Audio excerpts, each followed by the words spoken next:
আলো আচ্ছা অন্ধকার, দুজন সাহাবা হেঁটে যাচ্ছে। সাহাবারা হুট করে বিশ্বনবীর দিকে তাকালো, তাকিয়ে দেখে বিশ্বনবীর সাথে একজন মহিলা। দেখে সাহাবারা মুখটা ঘুরিয়ে দ্রুত চলে যেতে লাগতেন। বিশ্বনবী বললেন, এই দাঁড়াও। বিশ্বনবী ওখানে গেলেন, যে বললেন, সাহাবারা আসসালামু আলাইকুম। ওয়ালাইকুম আসসালাম। ওই যে পর্দার আড়ালে একটা মহিলার সাথে আমারে বসা দেখছো, এটা তোমাদের মা, আমার স্ত্রী।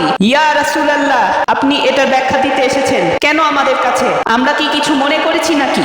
আপনি কোন মহিলার সাথে বসা মানে তো আমাদের আম্মাজানের সাথে বসা। বিশ্বনবী বললেন, না তোমরা মনে করো নাই, কিন্তু কিছুক্ষণ পর শয়তান তোমাদের হৃদয়ে খুঁতখুঁতানি ঢুকাই দিবে। যাওয়ার সময় মনে মনে ভাববা, কিরে নবী কার লগে বসা? না আম্মাজানের সাথে বসা?